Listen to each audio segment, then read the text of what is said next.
유쾌한 남자들의 시시콜콜 토크쇼 김프로쇼 지금 시작하겠습니다. 저는 김프로입니다.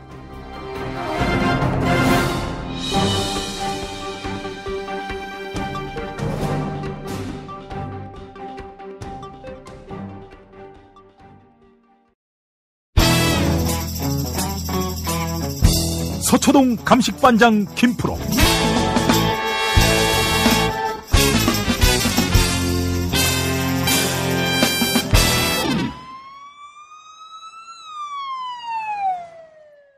김프로 나와 계시죠?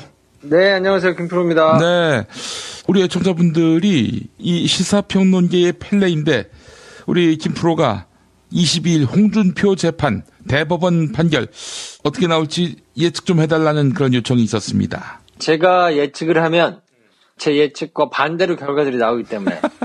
아니야.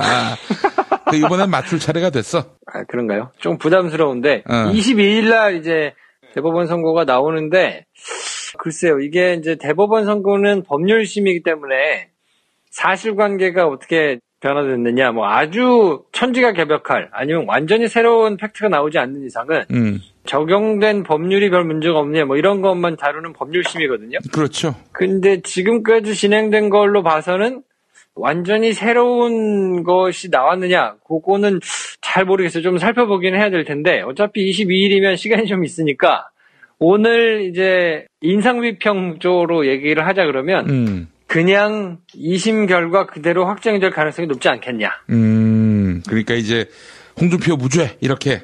그렇죠. 지금은 이제 뭐 2심에서 무죄를 받아내면서 이제 기사회생을 했는데 무죄로 확정될 가능성이 높지 않겠냐라고 말씀을 드리는 데는 제 개인적인 바람은 제가 이제 펠레로 자리매김을 했기 때문에 반대로 나왔으면 좋겠다 뭐 이런 바람을 가지고는 있습니다. 아이, 그거 말고 진짜로. 이제 이게 아주 방송을 갖고 노네. 아니, 근데 사실은 조금 부담스럽네요. 제가 이완배 기자님이 말씀하셨잖아요. 결과를 맞추는 게 중요한 게 아니고 분석을 면밀하게 하는 게 중요하다. 근데 솔직히 말씀드리면 홍준표 대표와 관련해가지고는 제가 아직 분석이 면밀히 안 됐습니다. 그러니까 요거는 이제 22일이니까 그 전에 제가 조금 이제 좀 살펴보고 판결문도 좀 살펴보고 여러 가지를 좀 보고 결과가 맞든지 틀리든지 상관없이 그 나름대로 이제 설명할 걸 해야 되는데 요건 좀 시간을 주세요. 그 법사위원장 지낸 이상민 의원이 맘마이스에 나오셨어요. 그래서 유죄 취지로 파기환송될 것이다. 이렇게 예측했던데. 그러니까 이제 그게 뭐 지금 제가 누누이 말씀드렸듯이 세부적인 내용 또 전후 맥락 이런 거를 말씀드리는 게 더 중요하다고 보기 때문에 솔직히 지금은 이제 홍준표 대표의 뭐 2심 판결문이라든지 이런 걸 제가 아주 꼼꼼하게 쳐다봤거나 이러지는 않았거든요. 그러니까 그거는 조금 시간을 주시면 제가 한번 들춰보고요.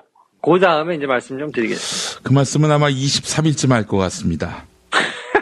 아무래도. 네.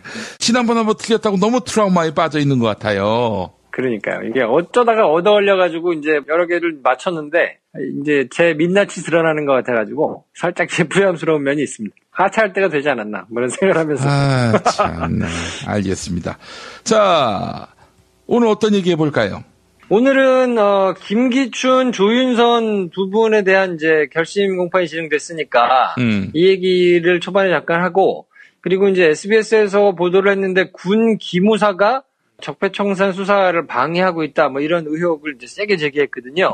뭐 요 얘기를 이제 한번 조금 하면 좋겠다 싶은데 우선 김기춘 전 비서실장에 대해서 이제 징역 7년, 조윤선 전 장관에 대해서 징역 6년이 구형됐거든요. 예, 예. 이건 뭐 1심 때 구형했던 형량하고 같습니다. 근데 1심에서는 김기춘 전 비서실장이 이제 징역 3년 실형 선고됐고요. 조윤선 전 장관 같은 경우에는 집행유예가 선고됐죠.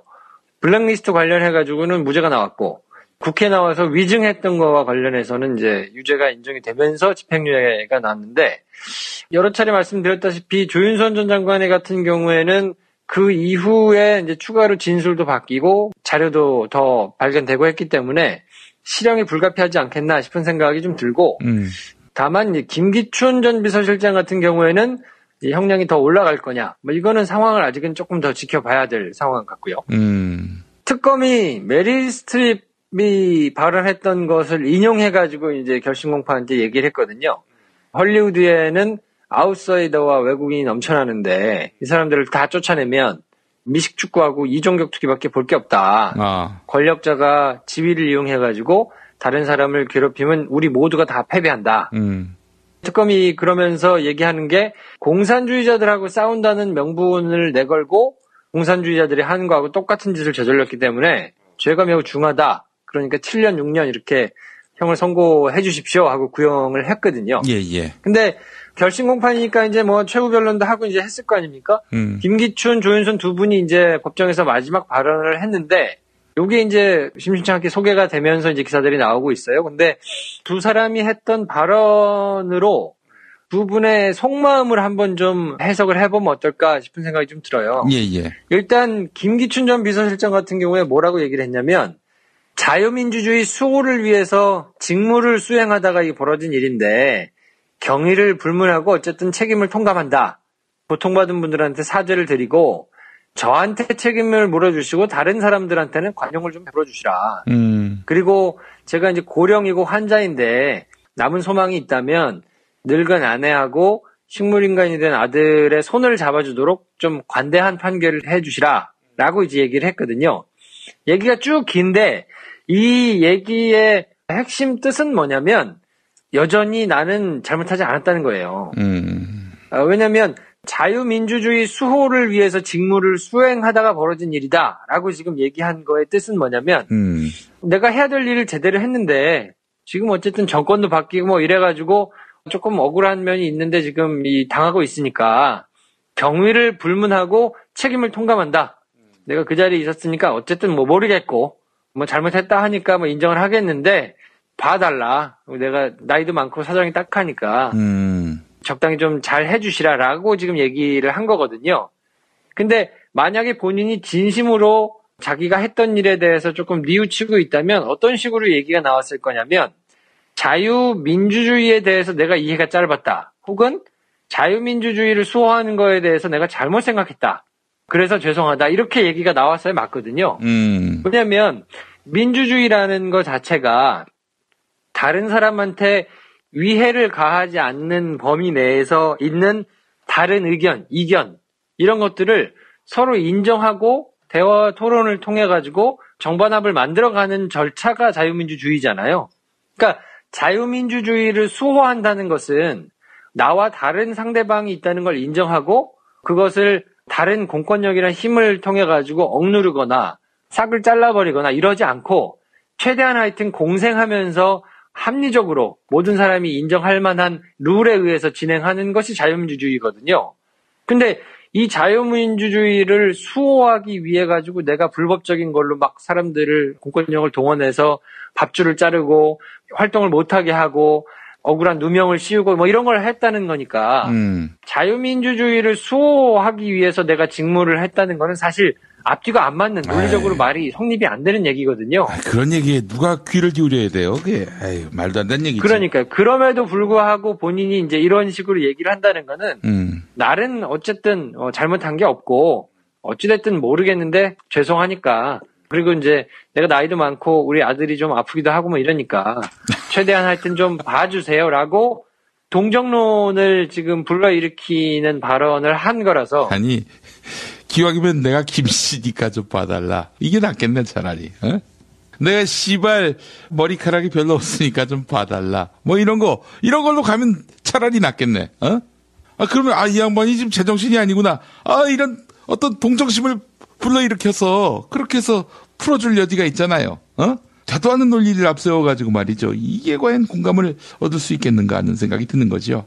그러니까 이제 어찌됐든 본인이 진심으로 뉘우치거나 반성을 하는 것은 아니다. 라고 단언을 하셔도 될 것 같고 조윤선 전 장관 같은 경우에는 뭐라고 얘기했냐면 본인이 정무수석으로 있는 동안에 이런 일이 있었다는 걸 본인이 알았다면 더 관여하는 일은 내가 막았을 거다.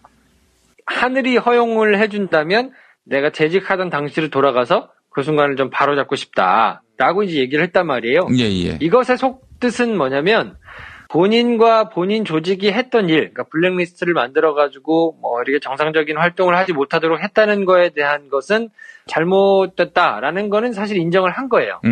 그렇지만 나는 몰랐다라는 1심의 스탠스는 그대로 유지를 한 거거든요. 근데 상식적으로 보면 증거도 나중에 추가로 발견이 됐고, 그리고 추가로 증언도 나왔잖아요. 인수인계를 굉장히 자세하게 해줬었다라는 증언이 이제 번복해가지고 나왔었잖아요. 그럼에도 불구하고 그럼 왜 본인이 몰랐다는 걸 이렇게 억지로 주장을 하는 거지? 그냥 차라리 죄송합니다, 잘못했습니다라고 선처를 구하는 게 맞는 거 아닌가라고 이제 생각을 하실 수도 있는데, 1심에서는 이제 뭐라고 판결을 했었냐면, 조윤선 전 장관이 보고를 받고 승인을 하고 했다고 볼 만한 증거가 없다. 그러면서 블랙리스트를 무죄를 때렸단 말이에요. 그리고 이제 국회에 나와서 내가 이제 블랙리스트가 있다는 걸 몰랐다라고 얘기한 그 위증에 대해서만 유죄를 선고를 한 건데, 예. 그래서 집행유예를 받았으니까 조윤선 전 장관 같은 경우에는 집행유예가 유지가 되고 본인이 하여튼 수감이 안 되는 게 지상과제 아니겠습니까? 그렇죠. 그렇게 되려고 하면 1심의 논리가 그대로 유지가 돼야 되는 거예요. 그러면 결정적으로는 뭐냐면 보고받고 승인한 것으로 볼 만한 증거가 없다라는 것이 유지가 돼야 되니까 본인은 여전히 몰랐다라는 걸 주장해야 되는 거죠. 그러니까 죄송하다는 말을 아예 그냥 세게 해가지고 내가 어쨌든 알았었는데 잘못해서 죄송 이런 말을 하게 되면 그냥 그 즉시 바로 실형이 나올 수 있는 상황이라서 어찌됐든 집행유예는 지금 최대한 유지를 해보고자 본인이 이제 몰랐었다는 거를 강조하면서 이런 얘기를 한 건데, 예. 그러니까 뭐 하늘이 허용해 준다면 돌아가서 이제 뭐 바로잡고 싶다 뭐 이런 얘기를 한 건데, 이거는 제가 보기에는 굉장히 궁색해요. 왜냐하면 이미 나온 물증이라 뒤바뀐 증언이나 이런 거를 통해서 본인은 이렇게 얘기를 하더라도 본인이 몰랐다고 보기는 상식적으로 좀 어렵기 때문에 조윤선 전 장관 같은 경우에는 그냥 1심 재판 결과가 바뀌고 실형이 선고될 가능성이 매우 높다, 이렇게 보시면 무리가 없을 것 같습니다. 알겠습니다. 김기춘, 조윤선은 뭐 대략 이렇게 정리가 되고요. 네, 항소심 선고가 1월 23일 날 있으니까 이제 뭐 한 달 정도 있는 건데요. 그때 가서 이제 어떤 결과가 나오는지는 이제 다시 한번 보면 될 것 같고요. 뭐 어쨌든 두 사람이 반성의 여지나 진심으로 뉘우치는 이런 거는 뭐 기대하기 어렵겠다라고 보시는 게 맞을 것 같습니다. 예, 알겠습니다. 뭐 또 하나 준비하신 게 있다며?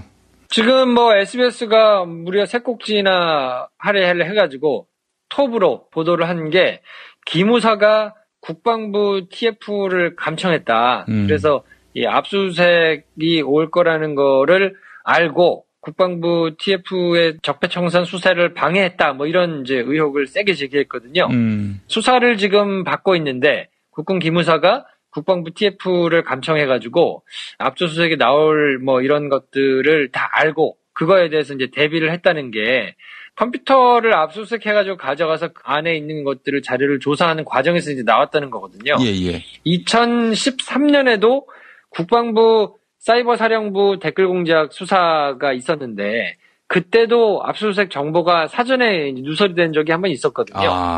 도대체 이걸 누가 수사가 이렇게 진행 중이라는 걸 알려주는 거냐라고 이제 그때 뭐 설왕설래가 있었는데, 사람이 알려준 게 아니라 결국 감청을 해가지고 알아냈다는 거니까 이거는 사실은 이제 파장이 굉장히 좀 예상이 되는 뭐 그런 이슈거든요. 예. 근데 여기서 한 가지 궁금한 거는 이제 많은 분들이 야 그러면 도청하고 감청하고는 뭐가 다른 거냐 라고 이제 궁금하실 수 있잖아요. 뭐 제가 알고 있기로는 감청은 뭔가 허가를 받고 남의 거에 뜯는 거, 도청은 말 그대로 전혀 허락도 없이 지멋대로 남의 통화에 뜯는 거, 이거 아닐까요? 그러니까 이제 많은 분들이 이제 그렇게 보통 생각을 하시거든요. 도청이라는 말 자체는 이제 법률 용어가 아니기 때문에 합법적이거나 불법적이거나 이런 거는 그냥 불문하고 다른 사람의 대화 내용을 엿듣는 것 자체는 감청이고요. 그 감청이 영장에 의해서 이루어지면 합법적인 감청인 거고, 그게 그냥 영장 없이 자기네들 마음대로 진행된 거는 불법적인 감청이라, 감청 자체가 이제 법률적인 용어다 이렇게 생각하시면 될 것 같은데요. 지금 군 기무사가 국방부 TF에 대해서 대화 내용을 엿들은 거는 이거에 대해서 뭐 영장을 발부해 줄 리가 있겠습니까? 그러니까 이거는 불법적인 감청인 거고, 옛날에도 국방부 사이버 사령부 댓글 공작 수사를 할 때 압수수색 사실을 미리 알아가지고 막 조치하고 했던 것 역시 이제 이런 도청의 방법을 사용해가지고 수사를 방해했던 거거든요. 국정원 댓글 수사 그리고 국방부 댓글 수사. 그러니까 이 여론을 조작하고 뭔가 이 돈을 막 들여가지고 사람들을 풀어서 막 댓글을 달면서 이렇게 여론 조작했던 것이 대통령 직속 기구로 크게 보면 두 덩어리로 진행이 됐거든요. 대통령이 바로 이제 직할 부대로 데리고 있는 게 이제 군과 국정원이니까 국방부 쪽에서 이제 쭉 작업이 있었던 것이 있고 국정원 쪽에서 이제 작업이 있었던 것이 있는데 국정원은 이제 많은 분들이 아시다시피 윤석열 서울중앙지검장을 비롯해가지고 그 밑에 팀에서 지금 수사를 쭉쭉 진행했잖아요. 그래서 30명 가까이 지금 기소가 돼 있는 상황이고 그 중에 뭐 한 20명 가까이 구속이 돼가지고 진행이 되고 있으니까 국정원 관련된 수사는 지금 속도를 내고 지금 굉장히 잘 진행이 됐는데 국방부에서 진행된 이 여론조작 사건에 대해서는 별로 수사가 진전이 없는 상태예요. 그래서 얼마 전에 김태호 전 비서관에 대해서도 구속영장이 기각됐잖아요. 그러면서 이제 더욱더 속도가 느려졌는데 국방부 자체 TF에서 뭐 이렇게 불법적으로 막 댓글을 달고 하는 이제 부대를 스파르타 부대라고 이제 불렀었는데 예. 거기를 수사를 국방부에서 하고 있기 때문에 검찰이 국방부를 사실 수사할 수가 없거든요. 왜냐하면 군대 내 조직들은 군법에 적용을 받기 때문에 군검찰이 따로 있어요. 그리고 거기서 판결도 군대 내에서 받게 돼 있고요.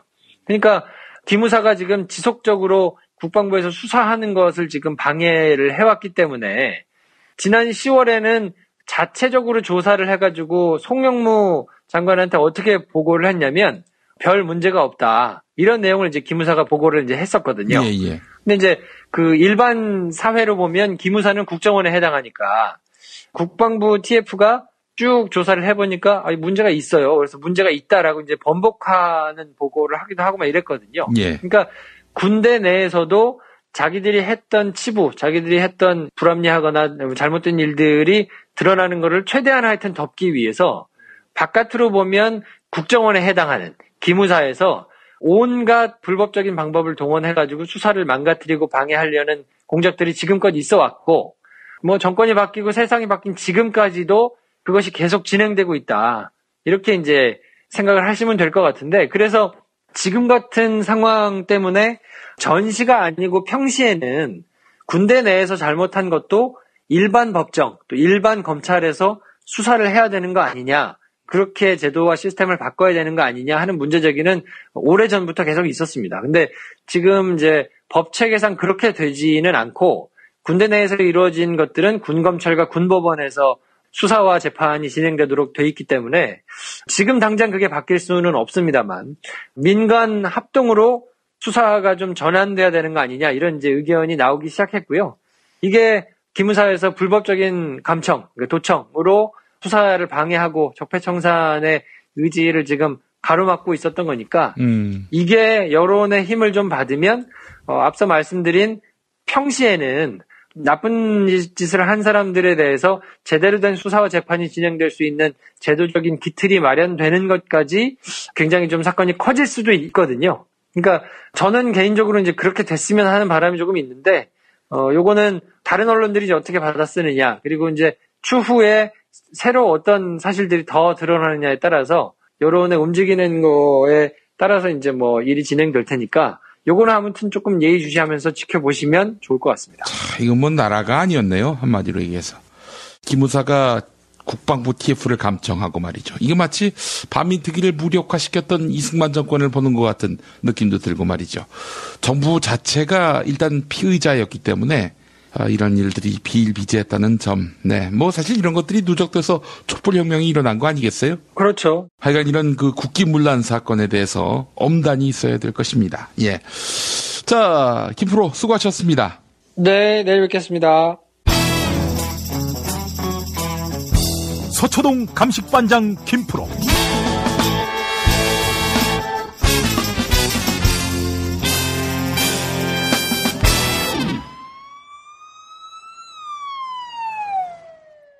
김프로 나와 계시죠? 네, 안녕하세요. 김프로입니다.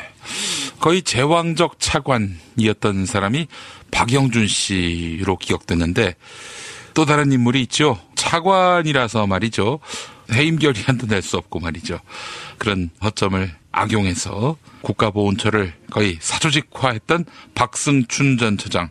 도마 위에 올랐어요. 그 행보만 본다 그러면 거의 사람들이 이제 암에 걸릴 지경에 이르기까지. 암에 걸릴 그냥 지경. 보는 것만으로도 굉장히 답답했던 인물인데요. 비석에다가 이름도 새기고 뭐 하여튼 굉장한 기행을 많이 하셨잖아요. 그리고 노래도 못 부르게 하고 보훈처가 할 일은 안 하고 소위 얘기하는 빨갱이를 몰아내기 위한 그런 작업에만 열심히 몰두를 하셨던 분인데 말씀하신 대로 딱히 선출직이 아니기 때문에 정치적으로 문제를 삼을 수도 없어가지고 사람들이 굉장히 좀 답답해 했었는데 예. 국가보훈처가 내부 감사를 벌인 끝에 박승춘 전 보훈처장에 대해서 수사 의뢰를 했습니다. 혐의를 보면 재임 기간 동안에 밑에 재단이나 뭐 이런 단체들이 있어요. 함께하는 나라사랑 공제회 뭐 이런 비리를 방조하고 감독을 제대로 하지 않은 뭐 혐의가 적용이 됐고 이런 재단들이 정관을 안 지키고 뭐 돈을 막 갖다가 쓰고 또 밑에 관련 업체들한테 돈 땡겨가지고 받고 뭐 이런 문제가 있었는데 예. 그런 것을 충분히 알 수 있는 그리고 보고를 받았을 것으로 보이는 정황들이 있는데도 불구하고 그런 거를 제대로 감독을 안 했다 이런 혐의거든요. 그래서 이미 실무자 11명에 대해서는 주의부터 뭐 중징계까지 내린 상태고 박승춘 전 보훈처장에 대해서는 정식으로 수사를 해달라 하고 이제 검찰에다가 넘긴 상태거든요. 박 전 보훈처장 같은 경우에는 안보 교육을 한답시고 DVD를 1000세트를 만들어가지고 빨갱이 때려잡는 내용 뭐 이런 걸로 이제 굉장히 한쪽으로 쏠린 내용들을 의도적으로 좀 만들어서 정치 중립 위반을 한 혐의도 좀 받고 있고요. 그리고 국정원이 2010년에 국가발전미래교육협의회 뭐 이런 우스꽝스러운 단체를 만들어가지고 거기다가 63억 원을 썼는데 여기에 또 초대 회장을 역임을 했거든요. 그러니까 하여튼 이거 말고도 뭐 관제 데모를 조직했다거나 아니면 위례 신도시에다가 주택용지를 특혜 분양받아가지고 200억 넘게 뭐 챙긴 의혹이라든지 뭐 하여튼 굉장히 많습니다. 비리 종합 선물 세트라고 볼 수 있는데 이런 혐의들에 대해서 전반적으로 이제 검찰이 수사에 착수를 할 예정으로 보이고요. 그러면 뭐 일정 정도 시점이 지나면 박승춘 전 보훈처장이 보여왔던 기행의 끝이 어떨 것인지에 대해서 보실 수 있지 않을까 하는 생각이 듭니다. 네, 그래요. 근데 또 김관진처럼 미꾸라지 마냥 빠져나갈 수 있지 않을까.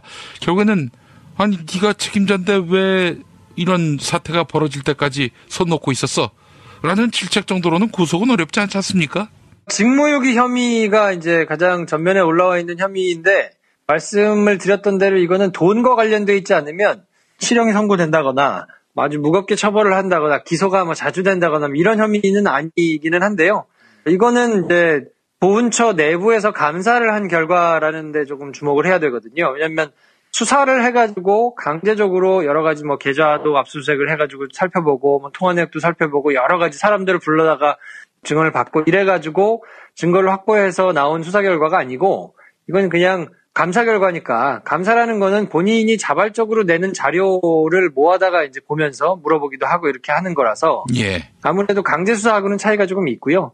제가 보기에는 지금 이제 드러난 혐의 혹은 이제 제기된 의혹들만 보더라도 돈과 관련된 문제가 연루됐을 가능성이 꽤 많이 보이거든요. 그러니까 이런 거에 대해서 검찰이 아마 수사를 한다 그러면 적절한 시점에 구속영장이 발부될 가능성도 저는 꽤 높다 이렇게 생각을 합니다. 아, 그 임을 위한 행진곡 못 부르게 했던 장본인 아닙니까? 원흉이잖아요. 지난 정부 때 국회에서 야당 의원들, 그러니까 현 여당 의원들이 이 문제를 갖고 질책하면은 실실 쪼개거나 그랬던 모습이 기억이 납니다. 아, 이자의 이 오만한 행태, 역사를 그야말로 기만하는 이런 행태, 언제 심판을 받나 했는데 이제 드디어 도마 위에 오르게 되는군요. 시간이 조금 지나면 뭐 그때 그렇게 뭐 정말 기행에 가깝게 국민들을 화나게 했던 모습들에 대한 대가를 제대로 치르지 않을까 하는 생각이 들고요. 그거는 뭐 시간을 가지고 조금 지켜보면 될 것 같은데 본인 입장에서는 하여튼 그렇게 열심히 뭔가 좌파를 척결하고 빨갱이들을 때려잡는 것 같은 스탠스를 취하면서 계속 사람들을 이제 화나게 하는 것이 정권으로부터 단단하게 보호를 받을 수 있는 방법이라고 본인이 생각을 했겠죠. 그래서 아마 그냥 막무가내로 그렇게 했을 텐데 시간이 지나고도 계속 그게 유지될 수는 없기 때문에, 그리고 지금 제가 말씀드린 대로 워낙 다양한 종류의 혐의가 있는데 이게 이제 돈과 관련된 것들이 분명히 불거져 나올 거거든요. 그러니까 이제 수사가 시작이 되면 지금 같은 스탠스를 똑같이 취할 수는 없을 것이라고 보고, 그러면 이제 이런 사람들의 특징이 본인이 뭔가 믿는 구석이 있어가지고 말도 안 되는 궤변을 늘어놓으면서 여유를 부리다가 지금 이제 상황이 완전히 바뀌어가지고 자기가 처벌받을 때가 되면 그런 뭐 여유나 기백이나 이런 거는 또 없어지거든요. 그러니까 검찰에 출석하고 혹은 뭐 구속이 된다 그러면 집행되고 할 때의 모습을 보시면 아마 180도 아주 천차만별로 다른 모습을 아마 또 보실 수 있을 겁니다. 박승춘 씨를 보면은 정권 바뀌면 좆될 수 있겠구나 이런 생각은 안 하고 살았는지 묻고 싶어요. 뭐 아마 본인이 그런 생각을 적극적으로 하진 않았겠죠. 그리고 계속 아마 자기가 누리는 지위를 계속 누릴 수 있지 않을까. 그리고 일단 기본적으로 민주주의 시스템에 대한 기본적인 이해가 조금 떨어진다고 봐야 될 거고요. 그러니까 보훈처장으로 있는데 자기가 마땅히 해야 될 역할에 대해서는 전혀 생각하지 않고 그냥 정권 입맛에 맞는 그런 활동들만 이제 해왔으니까 하여튼 말로가 좀 비참하게 될 것 같아요. 예, 박승춘 외에도 또 있죠. 김재철 전 MBC 사장. 이 양반 최근에 자유한국당 당협위원장직을 잃었어요. 그러니까 한마디로 자유한국당에서 정치적 기반을 상실당했습니다. 박승춘 전 보훈처장 같은 경우에는 대표적인 박근혜 정권의 인사이기 때문에 말씀하신 대로 김관진 전 장관처럼 구속이 됐다가 뭐 적부심으로 풀려난다거나 뭔가 이렇게 될 여지가 조금 꽤 상당히 적죠. 왜냐하면 아무래도 끈이 떨어진, 그리고 다 잡혀 들어가 있는 정권에서 부역을 했던 인물이기 때문에 뭐 검찰 수사가 진행되면 또 개인적인 비위가 드러나면 여지가 그냥 없을 거라고 보이는데, 김재철 사장 같은 경우에는 이명박 정부 시절에 국정원하고 공모해서 공영방송을 철저히 이제 망가뜨리는데 아주 선봉에 섰던 사람이거든요. 지금 방송되고 있는 날짜를 기준으로 하면 이틀 전에 19일 날 검찰에 나와서 비공개 조사를 받았습니다. 피의자 신분으로 소환이 돼가지고 조사를 받았거든요. 지난달 10일 날 구속영장이 청구가 됐다가 이제 기각이 됐었는데 그 이후로는 이제 처음 불려 나와서 조사를 받은 거거든요. 근데 MBC와 관련된 문건 뭐 이런 것들이 이제 많이 나왔고, 관련해서 사람들을 강제로 뭐 하차시킨다거나 블랙리스트를 만들어 놓고 밧줄을 자른다거나 뭐 이런 굉장히 많은 혐의들이 있기 때문에 그 내용에 대해서 이제 순차적으로 조사를 받았다고 보고요. 그리고 지금 대법원 판결로 확정이 되지는 않았습니다만 그 전에 복직이 이루어졌기 때문에 1심, 2심 판결에서 해임이 됐거나 아니면 부당하게 인사조치가 이루어진 것에 대해서 법원이 이미 그것은 옳지 않고 법적으로 문제가 있는 행위라고 판단을 한 경우들이 많이 있거든요. 그러니까 김재철 사장을 비롯해서 그 이후에 계속 MBC에서 이제 실권을 잡고 좋지 않은 행동을 계속했던 사람들에 대해서는 사법 처리가 이루어질 수 있을 거라고 보고, 아무래도 이제 김재철 사장이 순위로는 맨 첫 번째 사장이니까 조만간 결론이 좀 나지 않겠나 하는 생각이 좀 드네요. 예. 김재철 사장 구속이 된다면, 이제 뭐 정치적 기반도 없고, 또 MBC 사장 시절의 책임을 묻게 되는 것이고, 자신의 주군이었던 MB도 곧 수감될 가능성이 높아지고 있고, 이건 뭐 삶의 희망이란 건 안 보일 것 같아요. 그래도 뭐 김재철 사장 입장에서 본다 그러면 김재철 전 사장에 대해서는 영장을 다시 청구할 것 같지는 않아 보이고요. 왜냐하면 국정원법 위반, 뭐 업무방해, 뭐 노조법 위반, 뭐 이런 혐의로 이제 지난달에 구속영장을 청구했는데 기각이 됐었거든요. 그러니까 같은 혐의로 다시 구속영장을 청구하기는 조금 뭐 실익이 조금 떨어진다고 봐야 될까요? 위험 부담을 안고 김재철을 반드시 구속해야 된다, 뭐 이렇게 생각을 하기는 조금 어려울 것 같고, 지금 그냥 불구속 기소할 방침인 걸로 대체적으로 이제 알려져 있는데, 그러면 재판이 진행돼가지고 뭐 혐의에 따라서 실형을 선고받거나 그래서 나중에 법정에서 구속될 가능성은 조금 있는데, 아무튼 사법적으로 처벌을 받을 가능성은 매우 높다고 봐야 되거든요. 김재철 전 사장뿐만 아니라 김장겸, 백종물 뭐 관련돼 가지고 이렇게 법적으로 문제가 될 만한 인물들이 많이 있기 때문에, 그거는 아무튼 상황을 조금 더 지켜보셔야 될 것 같습니다. 네, 알겠습니다. 이제 내일이면은 홍준표 자유한국당 대표의 대법원 판단이 있게 되는데, 우리 김프로가 무죄로 항소심 인용이 될 것이다라고 얘기해서, 이거는 뭐, 유죄 취지로 파기환송될 가능성이 높은 것이다. 똑똑한 시민들은 다 그렇게 알아듣더라고요. 뭐, 그렇죠. 제가 이제 서초동 펠레의 지위를 확보했기 때문에, 어떻게 될지는 일단 조금 보고요. 내일 방송 때 또 한 번, 말도 안 되는 방송을 한번 하죠, 뭐. 이번에도 좀 틀렸으면 좋겠어요. 이게 상당히 부담스럽습니다, 이제. 그 하나만 더 여쭐게요. 이건 뭐, 사전에 우리가 얘기하자, 이렇게 논의한 건 아닌데, MB에 대한 소환 일정, 어떻게 좀 잡힌 게 있어요?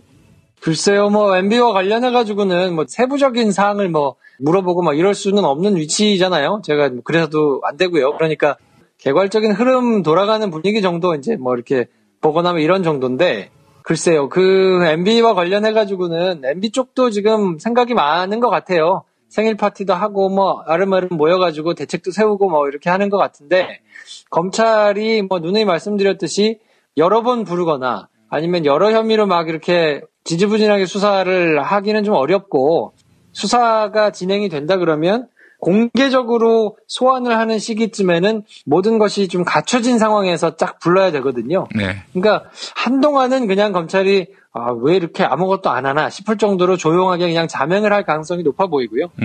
그래서 진술이라든지 증거라든지 이런 것들에 대해서 상당 부분 확보를 한 상태에서 이제 정무적인 판단이 들어가야 되는 부분이니까요. 뭐 MB를 부른다거나 아니면 MB와 관련해서 이제 조사를 한다거나 뭐 발표를 한다거나 이런 것들은 정무적인 판단을 해야 되는 거기 때문에 그렇게 될 때까지는 일단 해가 넘어가고 시간이 조금 더 걸리지 않겠나 하는 생각이 좀 개인적으로 듭니다. MB가 부정할 수 없을 만큼의 증거를 모아서 부른 다음 친다. 이런 이야기 뭐 그동안 줄곧 해오셨는데 그 시기가 언제쯤 될 것인가 하는 부분들 이것도 상당히 좀 궁금하고요. 우선 검찰은 MB의 최근 새 과실을 어떻게 보고 있는지 아세요? 글쎄요. 검찰이 일반적으로 수사를 할 때는 정무적으로 뭔가를 판단하는 거는 거의 이제 윗선에서 판단을 하거든요. 중앙지검장, 뭐 검찰총장, 뭐 이 정도 되는 급에서 이제 보통 대검 측에서 이제 그런 정무적인 판단들은 하게 되는데 지금은 사실 그런 정무적인 판단을 해서 어떤 스탠스를 취하기에는 시기적으로 조금 이르거든요. 왜냐하면 제기된 의혹들에 대해서 아주 실무적인 상태의 조사들이 막 이루어져야 된단 말이에요. 예, 예. 그러니까 뒷단에서 뭐 압수수색을 통해 가지고 뭐 계좌를 살펴본다든지 관련자들을 불러가지고 쫙 뭐 조사를 한다든지 이런 것들이 지금 진행될 시기이기 때문에 MB 쪽에서 원포를 놓는다거나 뭐 다스와 관련해가지고는 나한테 물어볼 게 아니다 뭐 이렇게 대답하고 이런 것들에 대해서는 그냥 참고 정도만 할 거고요. 그거에 따라서 뭐 수사 내용이나 뭐 수사 방향이 바뀌거나 그러기는 좀 어렵다고 보고 다만 굉장히 변수, 커다란 변수 이런 게 발생하면 조금 달라질 수는 있을 텐데 지금 상황에서는 그냥 원래대로 계획된 스텝에 맞춰가지고 아마 수사가 각자 진행이 되고 있지 않나 싶습니다. 알겠습니다. 자, 뭐 하여튼 영향 안 받는다. 검찰은 소신껏 정도대로 이 문제를 풀어가고 있다. 이렇게 요약할 수 있을 것 같습니다. 자, 오늘 고생하셨습니다. 네, 내일 뵙겠습니다.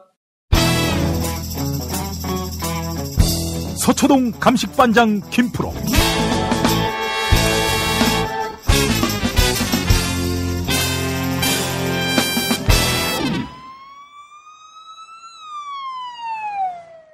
김프로 나와 계시죠? 네, 안녕하세요. 김프로입니다. 네, 오늘 홍준표 대표에 대한 대법원의 판결이 있게 되는데 일찌감치 우리 김프로는 항소심 인용, 즉 무죄 판결 이렇게 결론 낼 것이다. 확정할 것이다. 이렇게 예측을 했어요. 뭐 사실은 이제 방송이 또 되고 있는 요 시점에 판결이 나오기 때문에 이걸 또 우리 이완배 기자님이 그러셨던 것처럼 굉장히 재밌게 듣고 계시는 분들도 있을지 모르겠는데요. 2심 판결의 주요 내용을 제가 이제 좀 들여다 보니까 뒤집힐 확률이 많지는 않겠다라는 생각이 조금 들더라고요. 지난번 판단에서 달라질 게 없다. 네, 지난번에는 사실 제가 이제 뭐 항소심 판결의 자세한 내용을 이제 일일이 들여다보거나 그러지는 않은 상태에서 이게 사실심이 아니고 법률심이기 때문에 뒤집힐 확률이 조금 적지 않을까 우려된다라고 이제 말씀을 드렸는데 자세한 내용들을 조금 살펴봤더니 가장 핵심은 이제 돈을 이제 직접 전달해줬다는 윤승모라는 사람의 진술이라든지, 뭐 그 사람한테서 확보한 증거라든지, 그리고 그 당시에 돈이 전달됐다고 하는 시점에 있었던 뭐 이런저런 일들이라든지 뭐 이런 것들을 되짚어 보니까 판사가 보기에 완벽하게 이게 충분히 의심된다라고 하기는 조금 미심쩍다. 증거를 모아서 증명을 명확하게 하는 거는 이제 검찰의 책임인데 검찰이 그 소임을 완벽하게 다 못한 것 같다. 그래서 무죄다라고 이제 돼 있더라고요. 근데 그게 사실심이 아니기 때문에 1심과 검찰 조사 때 윤승모가 진술하고 했던 내용과 2심 재판 때 윤승모가 진술했던 내용 이런 것들이 좀 많이 달라졌거든요.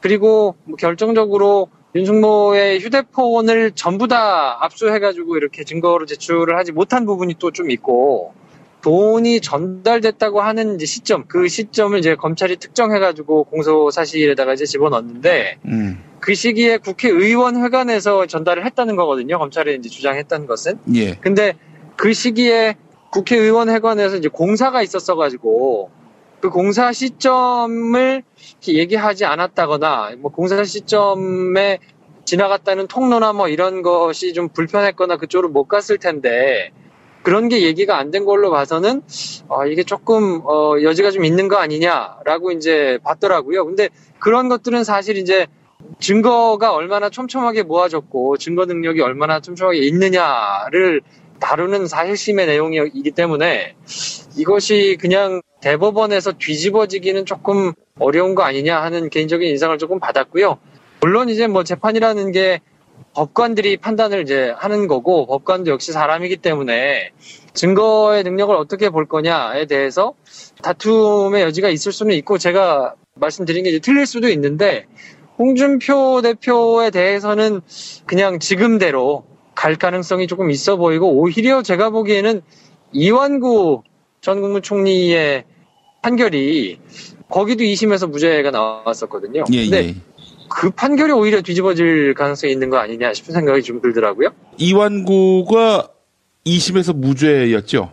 네, 그렇죠. 이완구 전 총리는 이제 무죄가 나왔는데 이 사람 같은 경우에 쟁점이 뭐냐면 이 사람은 성완종 씨가 메모를 남기고 또 성완종 씨가 목숨을 끊기 전에 경향신문 기자하고 이제 통화를 했는데 그게 다 녹음이 돼가지고 녹취 상태가 나왔잖아요.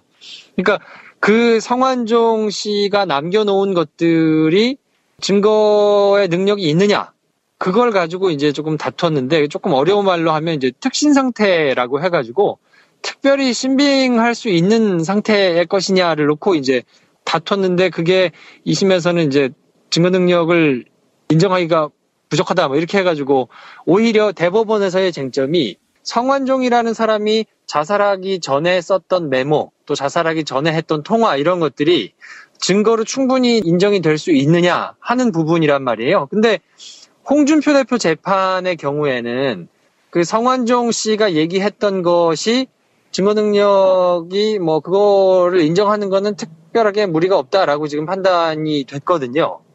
그렇기 때문에 이게 뭐 조금 어려우실 수 있겠습니다만 성완종 씨가 얘기하는 거를 믿을 수 있느냐 그 말이에요. 쉽게 얘기해서. 근데 홍준표 재판에서는 믿을 수 있다. 그거는 뭐 증거로 쓰는데 별 문제가 없다라고 판단을 한 거고 이완구 전 총리 재판에서는 그거 증거로 보기에 믿을 수가 없다라고 이제 얘기를 했던 거라서 그게 뒤바뀌면 무죄가 나왔던 것이 이제 유죄 취지로 파기환송이 될 수 있는 가능성이 조금 있거든요. 근데 뭐 지금 이완구 전 총리 같은 경우에는 다 끈이 떨어진 상태라 정치적으로는 뭐 제기를 하기가 조금 힘들지 않나 싶은데 아무튼 뭐 지금 제가 그냥 개인적으로 보는 상황은 그렇습니다. 아니 근데 홍준표가 무죄로 결론난다.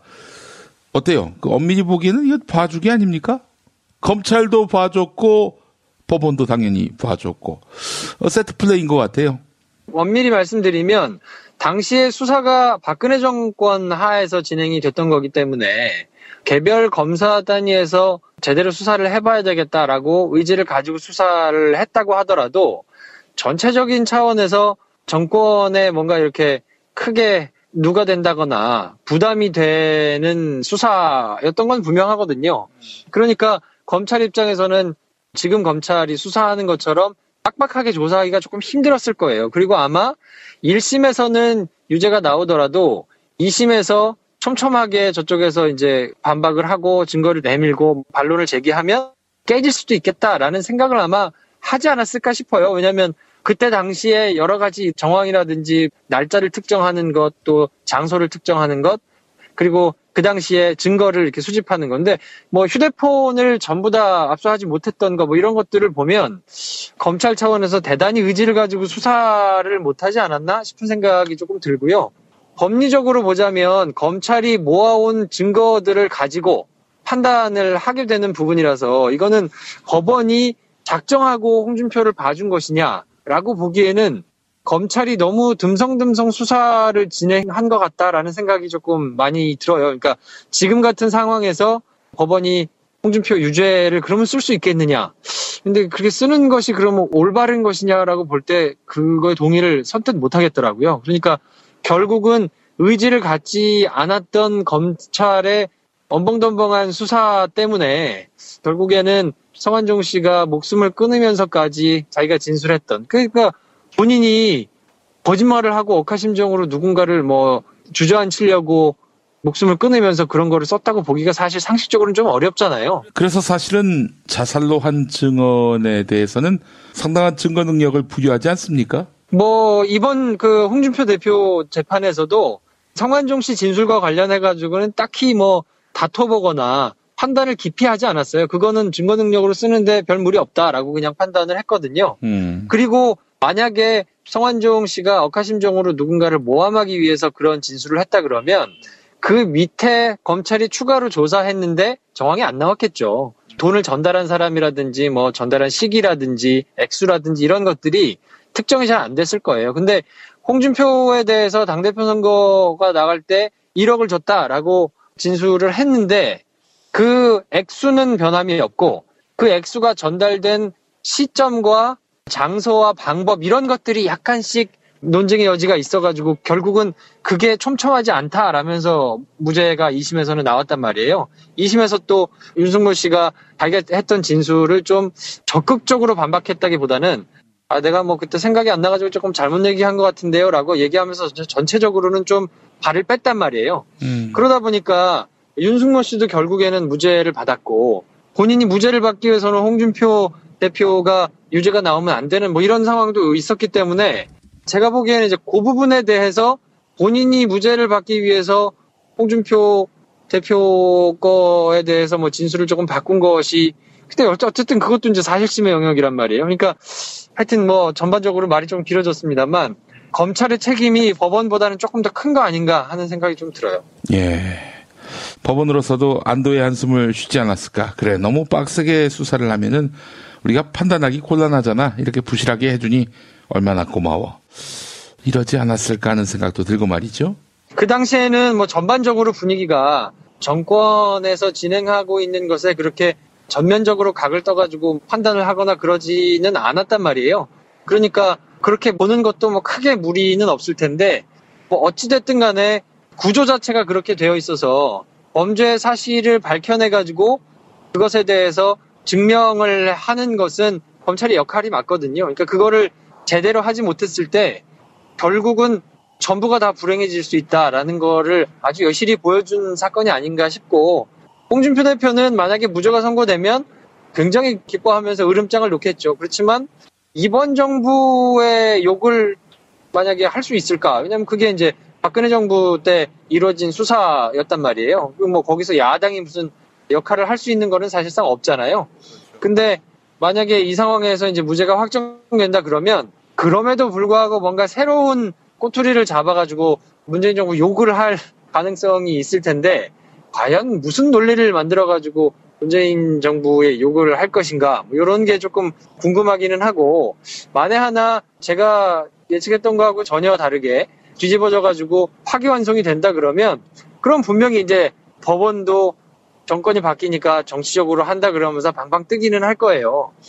근데 그렇게 판단을 하려 그러면 굉장히 촘촘하게 논리를 다시 구성을 할 거니까 그거는 개인적으로 지금 상태에서 어떻게 그러면 대법관들이 이거를 뒤집을 수 있으려나? 사실 그게 저는 조금 궁금하긴 합니다. 만약에 뒤집어진다면요. 알겠습니다. 저도 그 법원 안팎에 계신 분들한테 여러 연락을 돌려서 들어봤는데 뭐 홍준표 무죄 확정 이쪽으로 힘을 쉬더라고요.